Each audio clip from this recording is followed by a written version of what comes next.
everybody to get to describe what's important to them and have a chance to just talk to the development team that's part of Splinterlands.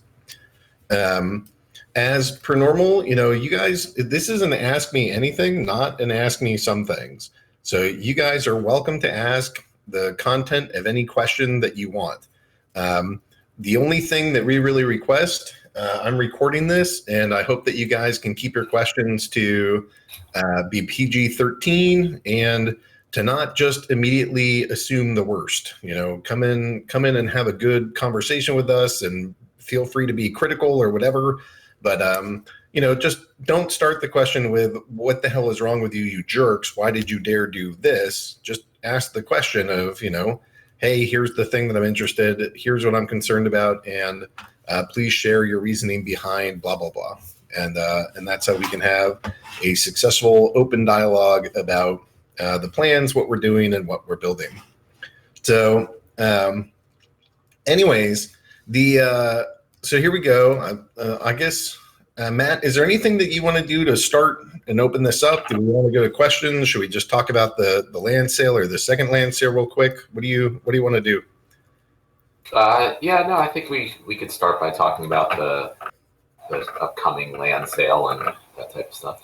Well, I want to start with the previous land sale. I mean,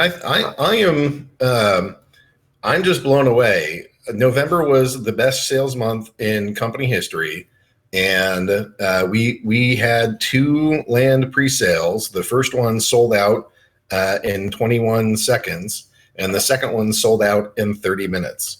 That's an astounding accomplishment for this team. It sets us up really well to be able to go create product all throughout 2021, and it makes me feel like we're in a great position as a company. Do you want to share any thoughts on the land sale that just happened? I agree with you. I mean, we're really happy and excited to see, how much interest and how excited everyone is. I mean, because, going into this, we didn't know for sure, what level of interest there would be if even the first land sale would sell out. So, that's great. And like you said, it's the whole point of this is to set us up to build a really awesome land expansion, which I think we will be able to. I'm kind of really getting excited for that. Nice. All right. Do you want to talk about the next pre-sale and what that's going to look like, or how that's going to operate? Is it the same? Is it different? It is the last pre-sale. So what's that mean, and what's it look like? It's going to be pretty much the same as the second one that we just had, except for the fact that there's no guaranteed spots this time, since the lottery last time didn't fill up all the plots that were available.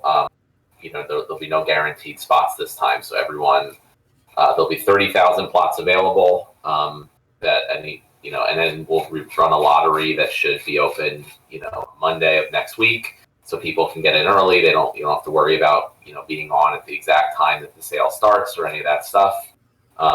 Just put in for however much you want, and if the lottery, if not all 30,000 plots are taken up by the time the sale starts on December 19th, then everyone who entered the lottery will just get the land that they requested. Then the rest will be available for purchase at the 30% discounted price until the end of the year.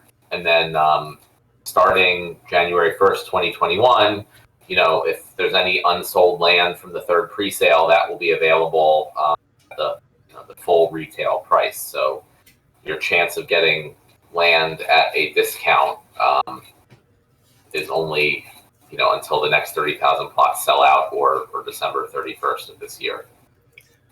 So, we've done a bunch of discussion internally about what land might look like, and we have a internal map of Pretoria. Do you want to? Are you ready to share some of what we're thinking about for getting the map produced, how we're going to do it, and how people will redeem land? Do you want to? I'm seeing some questions about that, but also, do you want to describe some of where we're at in that process? Yeah, and I will definitely go through all the questions that people are posting when we're done our little beginning talk here. Yeah, I'm generally good with sharing everything with, the usual caveat that, this is kind of early on in the whole design process. So, just because we share something now doesn't mean it will end up being like that when things are finally released, or it may not end up existing at all, in the way we said it would.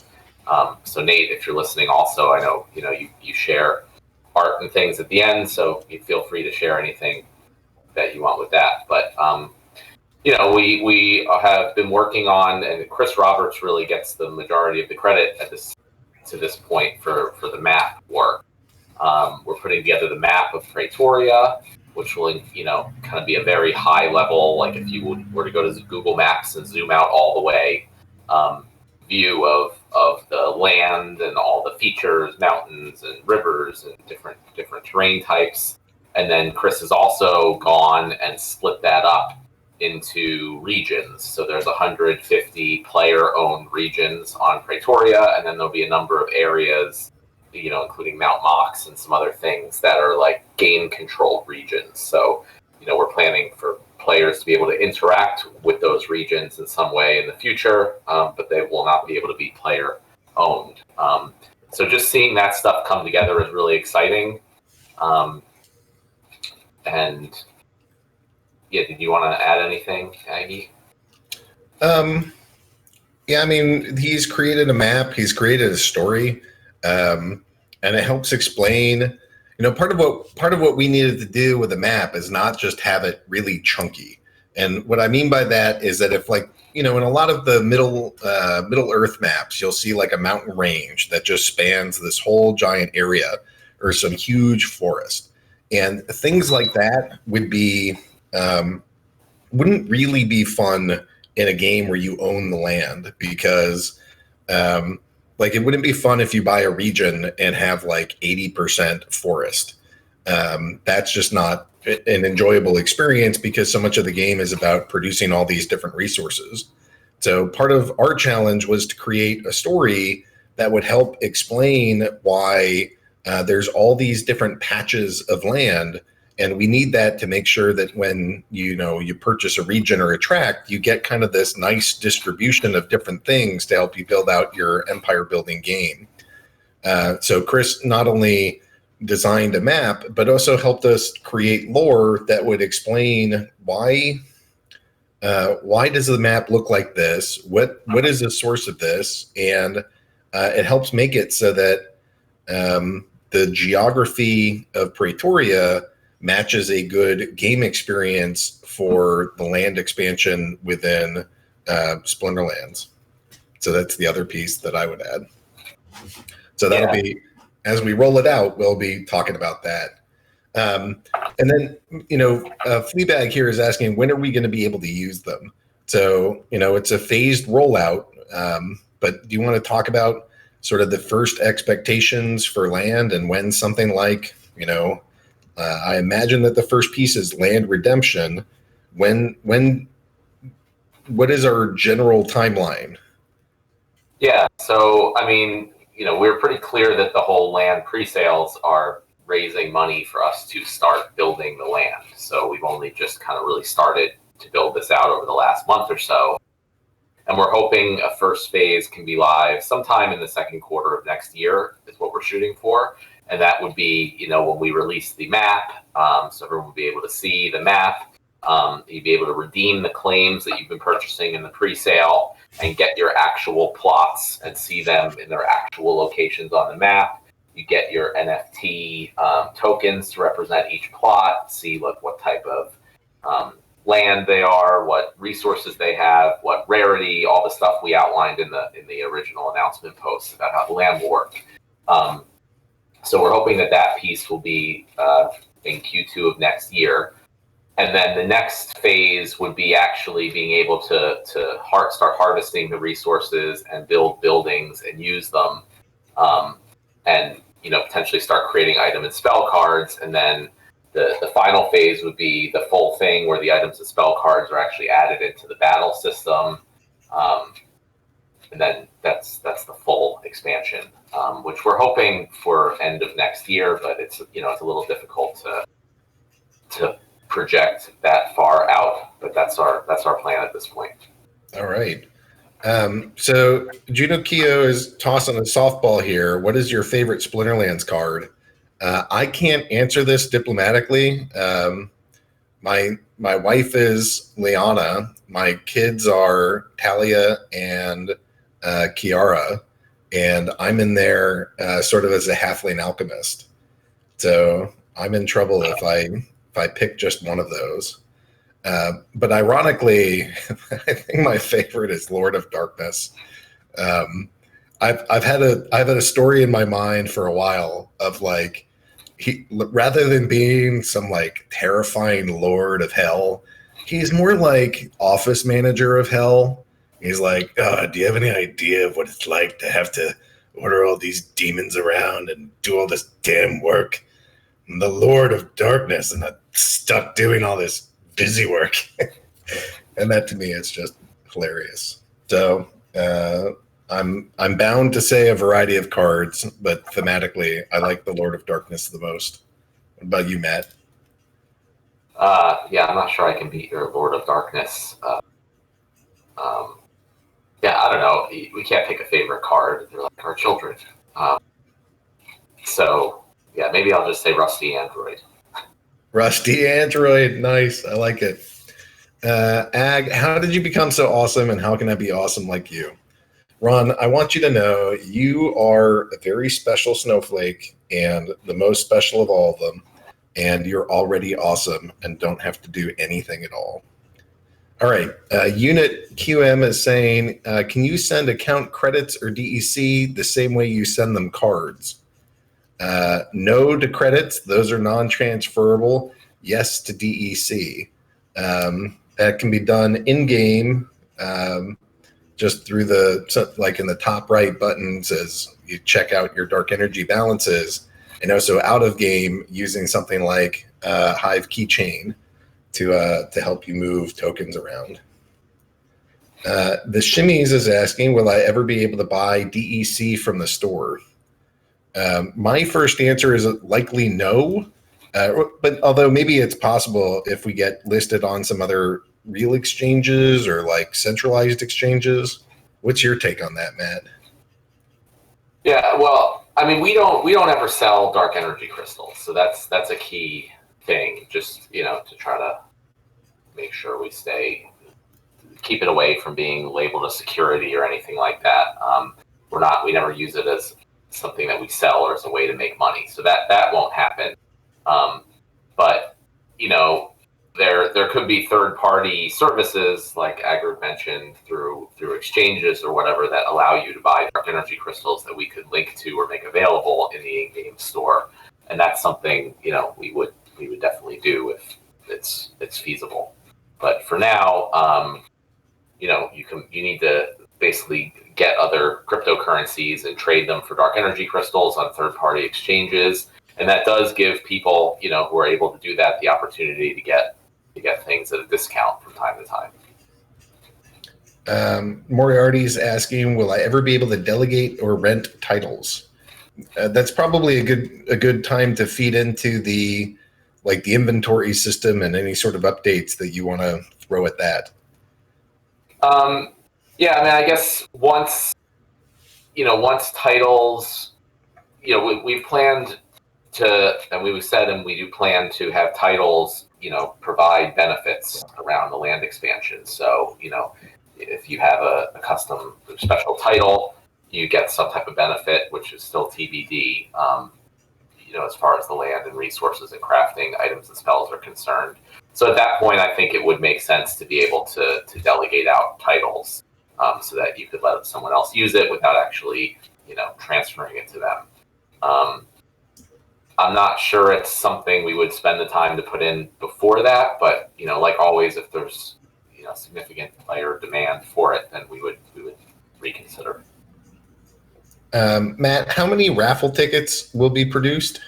So we don't know for sure because we give them out. It's every dollar spent in the pre-sale. that's when a raffle ticket's given out. And we don't know exactly how many dollars will be spent because it depends, how many people buy regions versus tracks versus plots. It should be roughly $1 million. Neil McSpadden recently did a video, kind of analyzing the potential value of the raffle tickets. He also independently arrived at a number close to $1 million, and that's what we were shooting for. So we don't know exactly, but it should be roughly in that range. Rondon is teasing me. Are you still planning on naming your land after a skin disease? I bought a region in the last land sale. I have a hard time not buying stuff from this game because I love it. And I'm planning on naming it Agrodia, and he likes to mock me and call that a skin disease. Yeah, we should mention, because it's something I don't think we really talked about, but like if the regions, there'll be 150, and they will all be able to be named. So if you buy a whole region, obviously, then you can pick whatever name you want. We'll have to, not allow things that are inappropriate or anything like that. But so yeah, if you buy a region, you could name it, whatever, Agrodia, or your name, or whatever you want to name it. And then for regions where there isn't one owner, that would likely come into some type of like voting governance system where the individual plot owners can all like vote on a name for the region, or change it or whatever. So it's just it doesn't really do anything necessarily in the game, but it is cool to be able to brand your area of the map.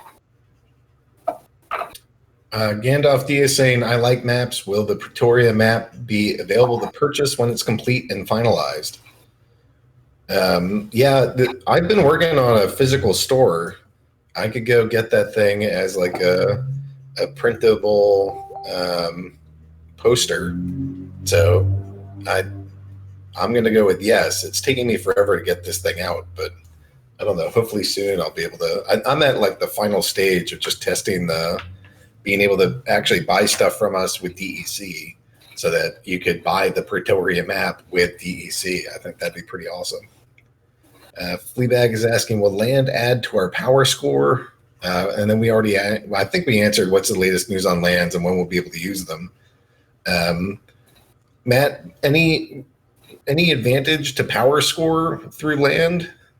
No, I don't plan for the land to add to your collection power, because that just has to do with your cards in your collection for battling ranked season leaderboards and tournaments and stuff. So it doesn't really make sense for land to affect that. So you guys, Nate put in Chris Roberts' map, and this is the first version of this that actually, it's not really even the first version. This is, we've gone through one or two revisions of this and had to make a bunch of changes. But you can see, notice how all the different lands are broken up into all these little bits. And that it doesn't mean that, like, if you look in the forest area, you're not just going to get 100 forests. There will be some plains and some other things. It's just kind of talking about the predominant thing that's in there. And you'll notice that they're not all equally spread out. They're not perfectly in equal amounts either, which I think is fantastic. Asymmetry is beautiful. So I think Chris did an astounding job with this and really knocked it out of the park. And I think this is going to be a fun place for us to develop a game and for you guys to go to play on this map. So I'm looking forward to that. Let's see. The real problem is the Dark Eternals outside Buell Rock. What are we going to do about those? He's funny. I don't know if you guys have met Tanzo, but he's great. Can you please make a button to hide all neutral cards for no neutral season battles? Find it really hard to tell the difference, especially with splinters that have a lot of gold cards in the deck. Yeah, that's a good suggestion. All right. Are items and spells a one-time use, or can you use them repeatedly? Matt and I have gone back and forth on this. I think that there should be a range of both. And then things will have values depending on whether they're one-time use or permanent.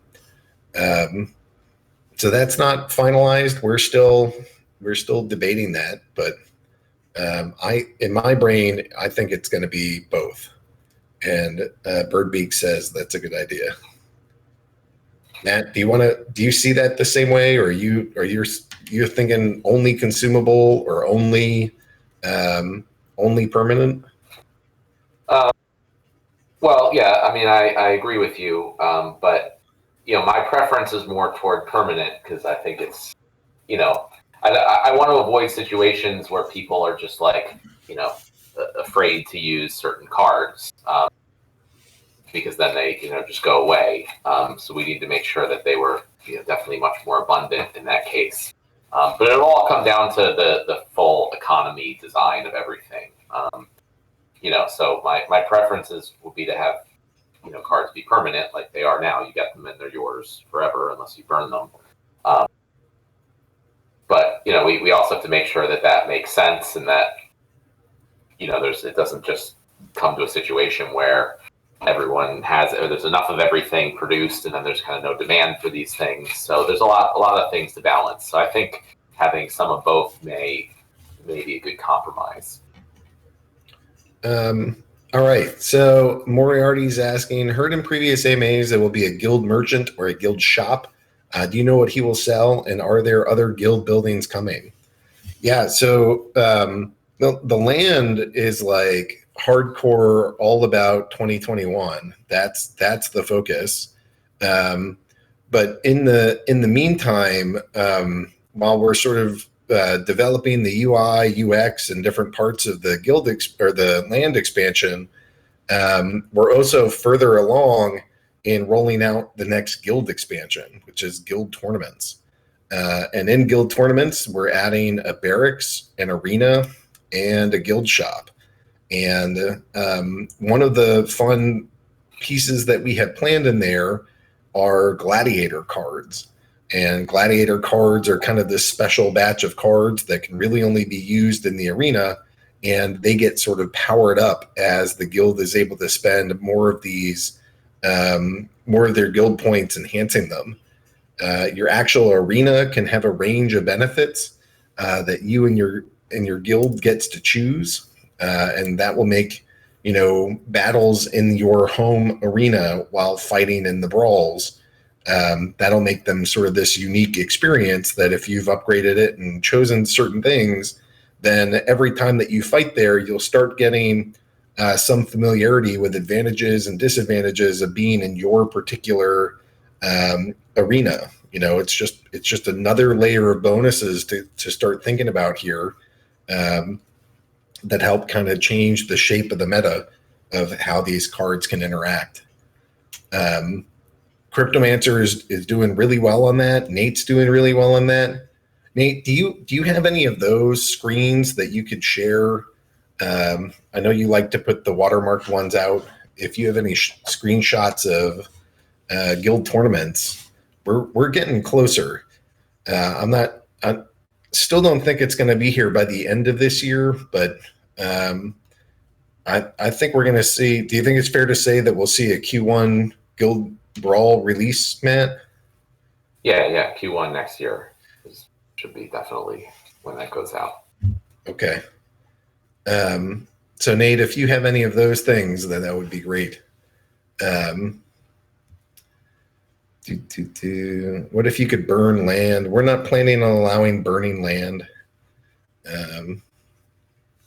Guild I mean, you'd be able to burn, the items and spell cards that are crafted from the land. And, you'd be able to not burn necessarily, but destroy or raise buildings that you've built on the land if you wanted to build something else and recoup some of the resources that you put in and things like that. The actual land itself, that's always going to be there. Crypto Reaper's asking guild points. We used to call these things guild faction points, and yes, now we switched that over to crowns. So when you're fighting in the guild brawls, the currency that your guild will earn as a collective group will be called crowns. And then, so in addition to gladiator cards, we do have to keep designing more and more pieces that we're able to go put inside of the guild hall. And we imagine some of this is stuff that will impact your play within the lands, so that, you know, if your guild has reached a certain score, maybe there are some things that you can purchase that will either help your lands individually or help your lands for everybody that's a member of that guild. Yeah, I'd say in general, the idea with the guild crowns is that they're like a guild asset and not individual. So anything, you know, and we'll keep adding different things over time to the guild shop as we release other new features in the game. And the idea is that, you know, if the guild as a whole decides to purchase something, it would give a benefit for everyone who's in the guild at the time. Gandalf is asking, do I need to keep buying up rusty androids for land? Yes, you do. I can't tell you what cards you have to buy up, but, you know, all these lands are going to require a number of monsters and summoners to work on them. So if there are, I think some of the worst cards in the game are due for a little bit more love, because you're just going to want them as like your land farmers and your mine workers, and you're going to go send a rusty android to the salt mines and mine as much of that as you can. And if you've been carefully and only selectively buying, you know, Jodin Zaku and the expensive cards like Kron, and you don't have any of these kind of like cheaper ones to just send down to the mines, and you own a region, then when everybody kind of gets there, and if you're the last one to figure out, hey, I guess I need some monsters for this, my guess is that it'll be more expensive for you at that point than it would be now, but we'll see. Will we have to protect our land from Tanzo Fett? I mean, marauders.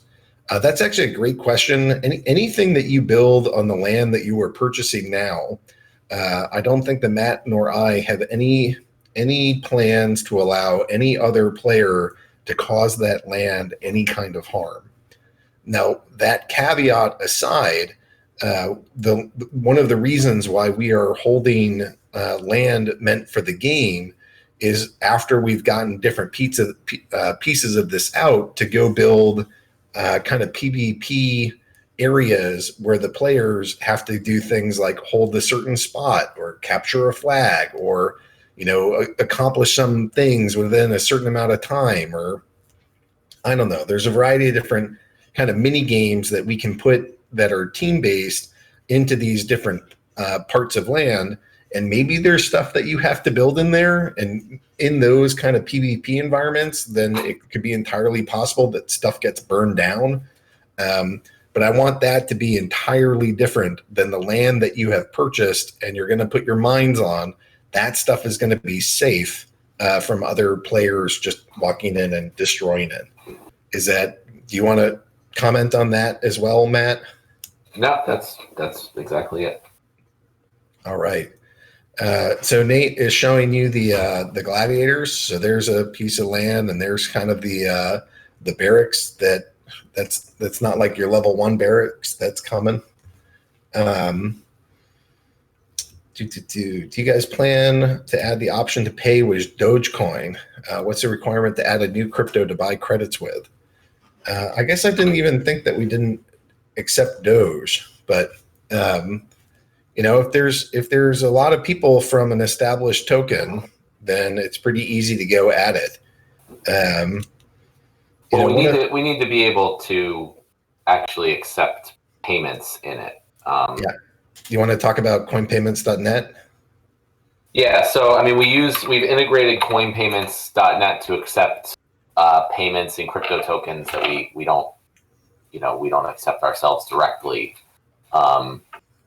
I'm actually trying to check on there if they have Dogecoin, in which case it would be very easy to add. Oh yeah, it looks like they do. So in that case, you know, it's, you know, really just like a few-minute project to add. So if that's something people want, we will get it added there. I mean, clearly Doge also, we need it to have liquidity because we don't, from a business perspective, don't hold on to the various coins. We usually sell them, but I know that Doge has plenty of liquidity. So yeah, that should be an easy one. speaking of which, do you want to talk about why we're accepting Leo? Like what was up with that decision? Why could it be good for the ecosystem, and what's the advantage, and how's that all work? Yeah, sure. I mean, in general, we are happy to accept any coins that, like I said, we have a way to actually accept, to get basically notifications when there's a payment and all that stuff handled, and then have enough liquidity for us to sell them when we need. And Leo is the first, other Hive-based project that has a coin that we can do that with. So that's really exciting, just, as a fellow part of the Hive ecosystem. And so, yeah, if you guys didn't see the post, you can spend your Leo Finance Leo tokens in Splinterlands now to buy credits in the shop.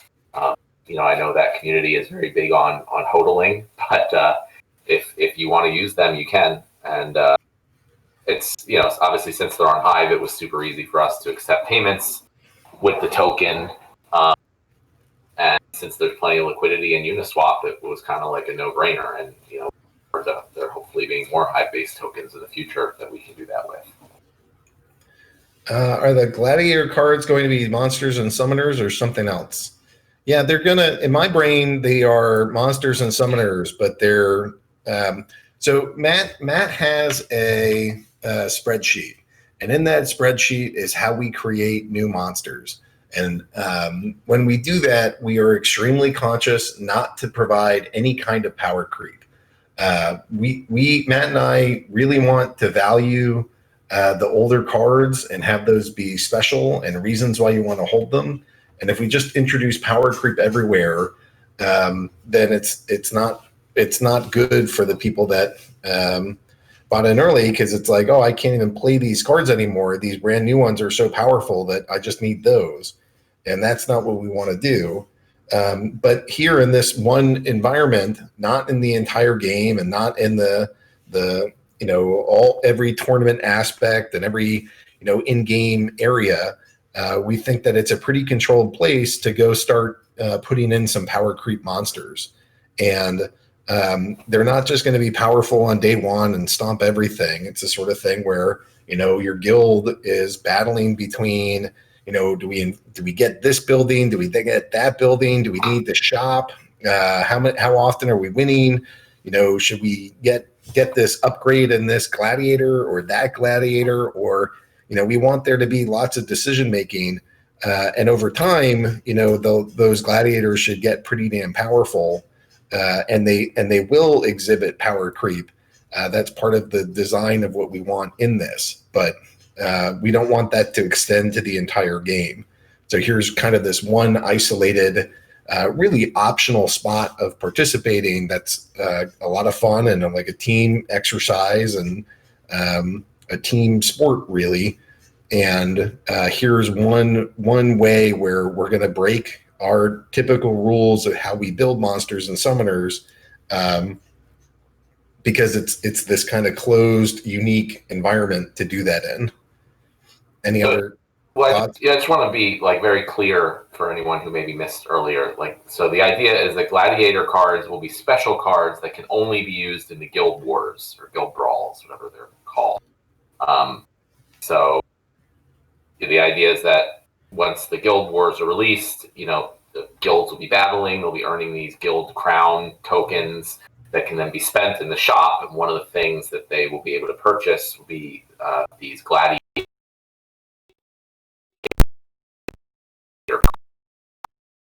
them, then your guild is now able to use them in guild war battles only. So, hopefully it'll be like competition between.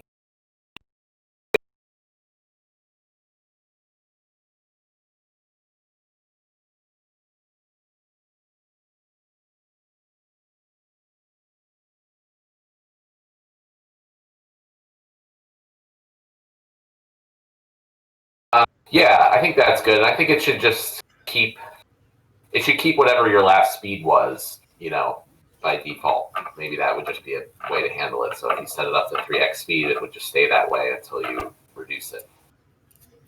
Is there going to be weather events as in earthquakes or tornadoes that may damage stuff on land, or is it all going to be sunny and rosy? I want to see weather effects that improve or weaken your ability to produce resources in certain areas, so that, kind of like how the matches have rules that change every single time. I want what monsters should be in what areas to change over time to get the absolute best min-max performance. But I don't see it damaging land. Like if you own a castle and there's a tornado, I don't see that destroying your castle and taking down resources or whatever. What I see it doing is like, tornado, okay, that's kind of like this bottled storm resource. And that means that if you have a tornado in your area, there's something about having blue monsters, blue summoners, or harvesting bottled storm, which is the blue resource, that's going to be massively improved because of that. Which means that if you're not paying attention and you just keep using your fire monsters, which are particularly weak in a tornado, then if you're not paying attention, then you could see your production plummet. And if you are paying attention, you could be min-maxing like crazy and getting a massive boost because you saw there was a tornado and you used blue monsters to capture the blue resource. Is that kind of what you have in mind too, Matt? Yeah, and that's in line, I think, with what we've talked about in the past. Okay, so that's kind of how we imagine weather effects, but not punitive, not brutal, not hey, you lost your castle or you have to, your castle got razed or something. That's not what we're envisioning. Biz is asking, speaking of decision making, will you be introducing more sophisticated governance for guilds? Right now, there's just a leader, co-leader, officer, senior member, but a lot of guilds just end up being pure dictatorships. Will all the power be in the hands of the guild leaders? Yeah, I mean, I'm open to that idea. I think that goes well with the general blockchain mindset of the game. What do you think? Yeah, I mean, I think that's great.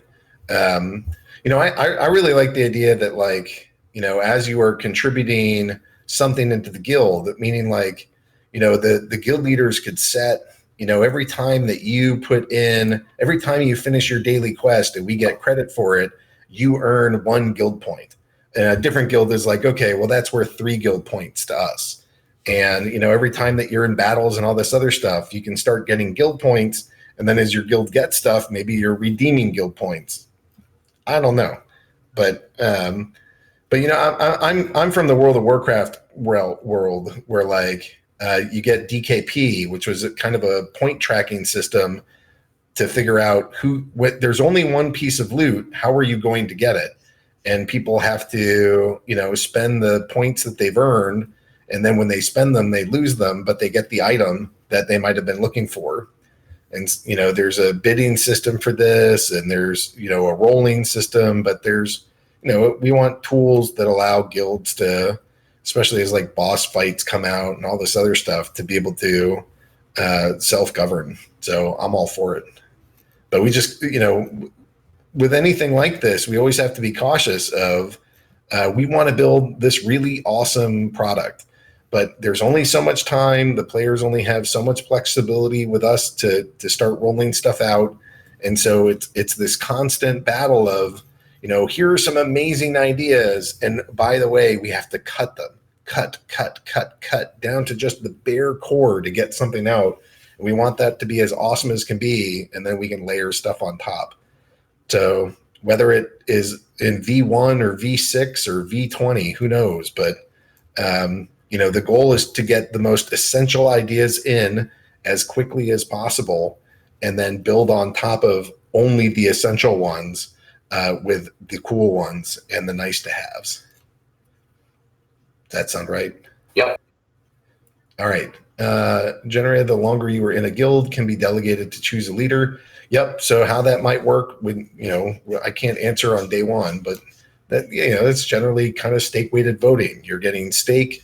maybe you can trade that stake on markets so that if somebody wanted to buy so everybody fights in a guild fight and you get some points. And if you don't care about the points, but somebody else does, you could sell it to them. I don't know. We can come up with schemas for that. Will gladiator cards be bound to the guild or will they be transferable? I forgot where we are in the latest design of that. That's one of the things. Yeah, I would think that, like pretty much most things in guilds, that those are bound to the guild. Yep, that works for me. Won't on the land min-maxing favor bots over manual human players? Maybe. I don't think so. I mean, if we do a good design, then it should be hard for bots to calculate all this stuff out, and that you need a human brain. But bots might help, they might hurt. But my guess is that if we can design something smart, it's always going to be the players that are favored. Yeah, I mean, it's hard to say for sure, but that's a consideration, definitely. Neil's asking, are these kind of weather events going to be map-wide, region-wide, or varying on the plot level? What it looks like on day one and what it looks like on day 1000 will be different. But I guess I was thinking sort of region-wide as like a first step, but maybe they're map-wide. Did you have any thoughts on that, Matt? Yeah, I mean, I don't even know if that stuff will be on like a, first version of this when it's first released. But I mean, ideally, they'd be somewhat similar to weather events in the real world, where they'd be kind of over a specific area of the map. So that may be a region, maybe smaller. I don't know yet. So like you would hover over the map and you'd see locusts. And so okay, because this area is locust time, I better go have all this death splinter stuff min-maxed in particular in these lands. And somewhere else, it's you see some like fires across the land and you're like, oh, okay, well, this is going to be a red splinter then. And I better go min-max all my red over here. And maybe like in the battles, there's more than one rule set happening. So you have a fire NATO. You have both your burning fire something and a tornado. And then you're like, oh, how do I juggle this? And, you're going to have limited cards. So it's like, well, where do I put all these things? And if I put the cards in here, I can't battle with them. So how do I manage all of these things together? And, maybe there's some bot that's absolutely amazing at that. But, we'll try to keep getting more clever with it. That's not question. Have you considered the change to the number of playable cards in a game always of 6? Maybe change from match to match to make an item or spell, adding a 7th spot? Yeah, that's something that's been asked a few times. And it's something we'd love to do. But again, it comes back to the time and resources involved. All the user interfaces are designed for 6 cards. There'd be a good bit of work to make sure everything works, with more than that. I mean, on the back end of having the battles play out, it should be no problem. But so it's a project, and it's not something we currently have in our roadmap, and it's not. Some things are like real quick little changes that we can just throw in there. This isn't one of those. So it's definitely something I would love to do at some point. I just don't know when or where that would fit. Dave is asking, can you guys roll out some of the new projects like Guild Brawls or Land in the same way you did the collection power score? In other words, getting input from the community after you've given the way it works, but before it goes live. So, kind of like getting it on production, but maybe not usable yet. Just giving players a little bit of time to examine or provide some feedback. What do you think of that? Yeah, I mean, I'd say the collection power rollout was really more from a technical perspective, and adding in pieces to make sure everything works before going on to the next step. I think we'll do our best. I think the best that we can do is just, tell you guys here and, in posts and things, how we planned for things to work, and get feedback that way. I'm not sure, it's kind of hard to roll out something like the guild brawls in little pieces and get feedback before adding more. But that being said, if there's significant issues or changes that people want, then we can always change it, even after it's released. So I don't know what else we could say other than that. Paul TRX is asking, any update on beta bonuses for ranked play? That I'm thinking, a January type thing. December's been pretty filled with stuff with the land sales and everything going on, so I'm not adding in other little things now, but I'd say January is a good time for that. Okay. And then he says same with dice and loot chests and mystery potions. Okay. Well, we got to the end of questions, so you guys, I'll talk about the totems a little bit. Oh, yeah, go. Yeah, because, I had mentioned earlier when we were talking about the raffle prizes, Neil's post about the raffle tickets. And a big part of that is the totems. And that's something we've also been working on now because we plan to release the initial totems in January, even though they won't be able to be used yet. But those are going to be prizes for the raffle drawing. And if anyone doesn't know, I assume everyone here does, but just in case, there's currently a raffle that's going on, and you can earn raffle tickets for every $1 that's spent in the land pre-sales, and the next land pre-sale is going to be on December 19th. And the raffle drawing is going to be in January. And in addition to the land pre-sales, you can also get raffle tickets by adding liquidity to the Dark Energy Crystal Ethereum pool on Uniswap. And there's going to be 100,000 raffle tickets given out to the liquidity providers based on your percentage liquidity over the 90-day period. And if you go look at our initial land pre-sale announcement post from a month or so ago, a month and a half, it has more details about the raffle and what all the prizes are. And there's going to be over $100,000 worth of prizes in the raffle.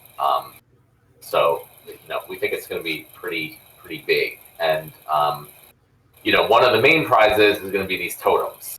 So the totems are going to be items like these kind of artifacts that you can keep on your land plot or in your buildings, and they will give specific benefits. So they might increase your production rate of your farm to produce grain, or increase your mining rate of sparkstone, or various other things that they'll do. And they'll be common, rare, epic, and legendary rarities. And obviously the higher rarity, or the more rare rarities, will give much larger bonuses. So the idea is that in the raffle, I think there's going to be something like 200 legendary totems given out. And since each totem is going to be for a specific thing, there may be very, very few legendary Sparkstone totems, which there's a name for, which I don't have in front of me. But so the point is, there may be, just a handful of totems that do this specific thing. So if you have, say, a legendary plot of land that has Sparkstone on it, and you upgrade your building and you're producing a significant amount of Sparkstone from that, having a legendary Sparkstone totem on that land would be a huge, huge benefit for you.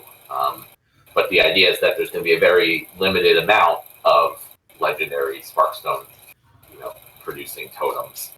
So we hope we're looking forward to there being a healthy market of those being traded as players, try to sort of bid for the totems that best help the types of land plots that they have.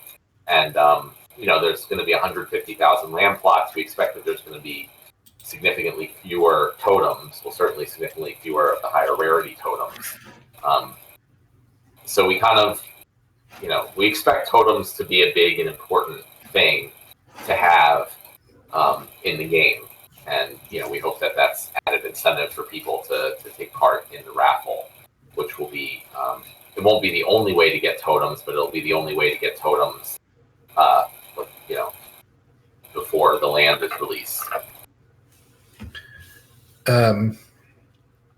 Any progress on reducing potions in the daily quest? Is that something that we're planning on doing? Is that what? Do you know what percent? I think it's something that, I think it's like 30% chance of getting a potion per loot chest. It's something we're planning on doing.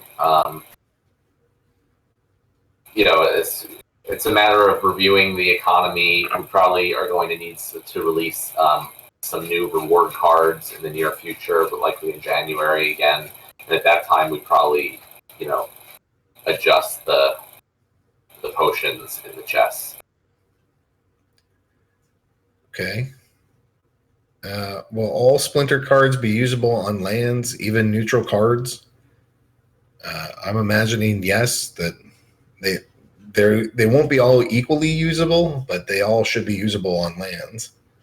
Yeah, it's possible like certain types of cards won't be usable on certain types of lands, but in general, like there won't be a card that can't be used anywhere or anything. Like one of those storm effects might be like, okay, now there's no, green cards that can be used during this. As long as this spell effect or something is here, you can't use green cards there. But it wouldn't be like, all right, your entire thing. If you owned a region, it shouldn't be the whole thing. Some of these cards that don't get a lot of love are suddenly going to be like the cheapest alternative to get in somewhere. Paul had a question earlier about getting totems after the lottery. Talk about that when you're done. Yeah, I thought that you mentioned that a bit. But I could talk about it a little more. I mean, these are a lot of things that are like, it's, we haven't really designed fully yet. I was kind of thinking though that there would be things like totems or potentially pieces of totems that could be found on the land. So you have, you've got a mine going, you've got a farm or whatever, you got cards working on the land, and there might be the opportunity to find special things. So it's not just, I'm getting, X grain per day. There's also a chance that you could find, a legendary totem piece or something like that, possibly other things. Because we mentioned in the post that the totems are these magical artifacts that were sort of found strewn around the island of Praetoria from ancient times. So that's kind of what I was thinking about, how you would get them after the lottery, but they would still be relatively rare and potentially needing multiple pieces to put together, sort of like combining cards or something like that. I like it. Let's see. So we have 6 more minutes. It's only December 4th. We are going to do this next week, correct? I guess we're going to do it the 11th and the 18th, but presumably not the 25th or the 4th or the 1st. Yeah, definitely not then. Next Friday, do you want to do a different time of day? Yeah, maybe either early or late. I don't care, but we should do. Last one we did was early, right? Yeah, so let's do late on the 11th and early on the 18th. All right. So what's late? 8 p.m. Eastern. Sure. Yeah. And then what do you want for? So 8 p.m. on the 11th. I'll put that in my calendar now. 8 p.m. on the 11th. And then what do you want for the 18th? 8 a.m., 9 a.m.? We do 9. 9 a.m. Well, no, the 18th is HIVE Fest. So let's not do it then. Maybe we can do it Thursday. All right, let's do that. Thursday. Let's see. I don't know. I guess we can shoot. How about Wednesday? Yeah, sure. Well, so that one will be TBD. All right. I don't have to decide right now. currently plugged that in for Wednesday the 16th at 9 a.m., but that's just tentative. We can. Yeah, and Byzantinist was asking if there's going to be any holiday season promotions.